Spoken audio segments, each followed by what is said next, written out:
Personally, as someone who has studied a lot, my friends, I know how tedious and demotivating this whole process of studying can be, especially if you're in college or giving some of these competitive exams like CA, CS, CFA. So if you are someone who's feeling stressed, anxious or demotivated with the whole process of studying and it seems like a never-ending process, and you are looking for some tips and tricks to make studying more fun and just not that boring, this video is for you.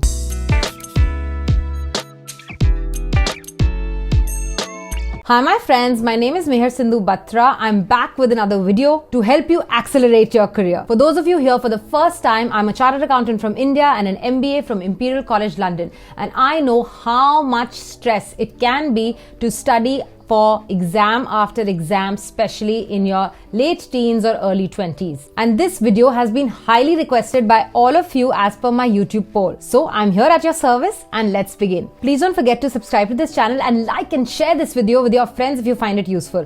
Also don't forget to follow me on my Instagram page, MSB Vision. My friends, these tips that I'm going to share with you have personally helped me crack the CA exams as well as prepare for my MBA and clear my MBA from Imperial College with a merit. All of these techniques are going to be very useful for you because they are based on not just my experience but scientific studies that have proved that these are the effective ways of studying and memorizing concepts a little bit better. My first tip for you, my friends, is start with your why. And that is nothing but before you start to study every single day or before a new semester or a new set of exams, ask yourself a few questions. Really get to know your deep inner self. So write down in your journal that you don't share with anyone. Why is it important for you to get good grades in these exams? What does it mean to you? How is it going to add value in your life or career? Why does it matter?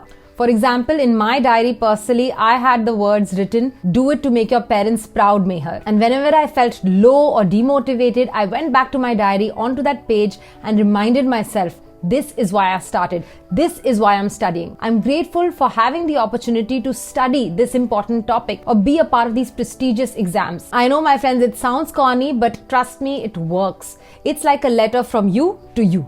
So once you've done that self-reflection, go on to my tip number 2, which is actually find out when are you the most productive during the day. All us human beings are productive at different intervals of the day. And that's why we set different routines for ourselves. We need to set those routines. Some people are early birds, others are night owls. For example, I studied the best during 11 p.m. at night to 3 a.m. in the morning. That's when everyone went to sleep and the home was absolutely silent. It was me and my books and some music in the background. So during those 4 hours, I studied the most important chapters or the most tough concepts. It was my most productive time of the day. So it was for high intensity, deep concentration type of work. And then I went to bed around 4 a.m. after saying good morning to my Dadaji. That's when he woke up. And then I woke up around 11 a.m. That was my routine. Routine makes us feel disciplined. It gives us some consistency. They help us boost our confidence and they're very good for the mind and body. So figure out what time are you the most productive during the day and make sure you leave all the heavy duty stuff for those hours. And when you're not productive, just take a break or go for a walk.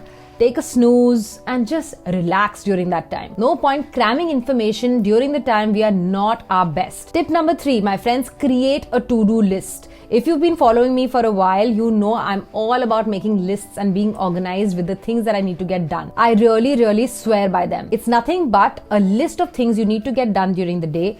In fact, what is it that you want to achieve during that day? So it could just be a brain dump that you do in the morning or the night before of all the things that are pending for you to get done. You can even divide your list into hard things and easy things. Hard things can be tackled with during your most productive hours during the day. And you can do the easy stuff when you're not feeling your best. You can even ask yourself a question that I ask myself now is that what is the most important thing, that one most important thing that I want to get done today? This helps me give the right amount of energy to the number one priority on my to-do list. My 4th tip, my friends, and probably the most important one, is use active recall. This is a very good technique to use, especially when you have lots and lots of text and concepts to memorize. Simply highlighting things in your notebook is not going to help you remember and retain the information. And that's why you need to actively recall it again and again very often. Instead, you need to challenge your brain and try to remember it. and test yourself whether you remember the concept or not. So let's say you have studied the chapter on Companies Act. Let's say after studying for an hour, you should close the book and ask yourself questions like, when was this law passed? How many sections does it have? What are the different types of companies? What is an AGM? Etc. etc.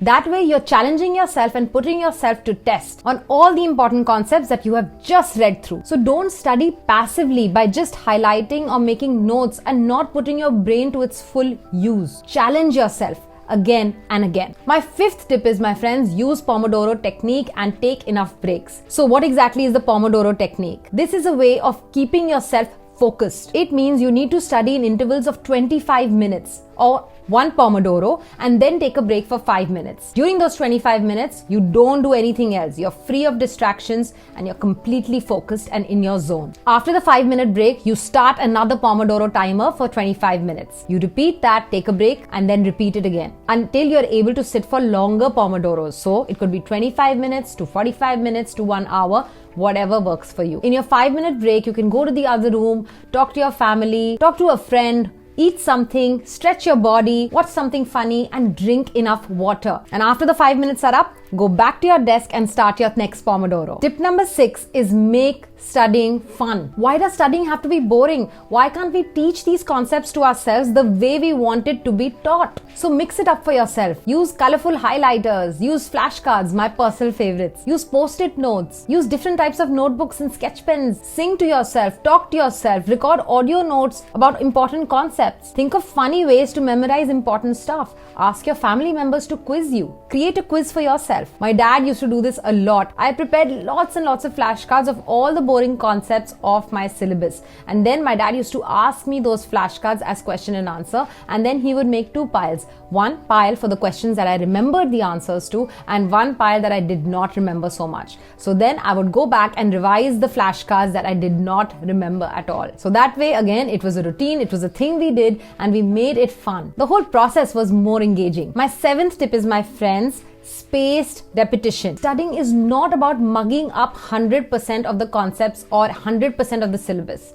It's about retaining that information in our mind so that when we do go and give that exam, we remember it. Spaced repetition is nothing but a memory phenomenon called the spacing effect, which describes how our brains learn more effectively when we space out our learning over time. So if you've studied something today, you need to repeat it at least for a few minutes the next day, and then after 3 days, then after 7 days, 15 days, 30 days, and so on. Again, spaced repetition is a hack and a scientific way of studying well and effectively. My 8th tip is, my friends, please don't focus on one subject for too long.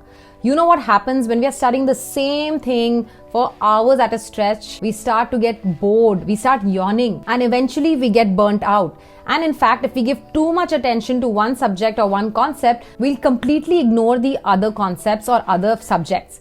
So I want you to give equal attention to all different types of subjects, not just the ones that you enjoy doing, but also the challenging ones. So if you're feeling bored or you just want to change things up, then just switch the subject. My 9th tip is, my friends, doing practice tests. Yes, so many of my students don't do enough of practice tests. They just mug up the syllabus and that's it. But studies have shown that students who end up testing themselves through these practice tests retained 50% more of the information compared to their peers who did not take any practice tests. And that is 1 week later. Taking a test by yourself when no one is watching, there is no judgment whatsoever. It won't just measure how much you know, but it reinforces the learning in your brain. So my recommendation would be, my friends, to take out the time to do all past year papers, revision test papers, practice tests, or any other quiz that you can create for yourself. And my final tip is, my friends, give yourself enough rest and rewards. If you feel like you've achieved something that you set out to do at the beginning of the day, reward yourself. Be proud of yourself. It doesn't have to be a big deal or cost a lot of money. It can be something minimal, like taking a long hot shower, or watching your favorite movie, or chatting with your friends for 10 minutes, or just a few scrolls on social media. And of course, resting enough is important. So getting enough sleep, keeping yourself hydrated, watching motivational videos, or adding humor to your day will really help you relax, taking deep breaths, and recharge for the very next day. If you're still watching this video, my friends, write down a question in the comments below and I will make sure to answer it personally in my next video. I hope this video has helped you, my friends, especially those who have exams coming up. I'm praying for your success and sending you all my best wishes and love. Cheers to you for coming this far, and here's to having a great exam. I'll be back soon with another video, but until then, stay productive, stay happy, and work hard towards your goals. I hope to see you soon. Bye.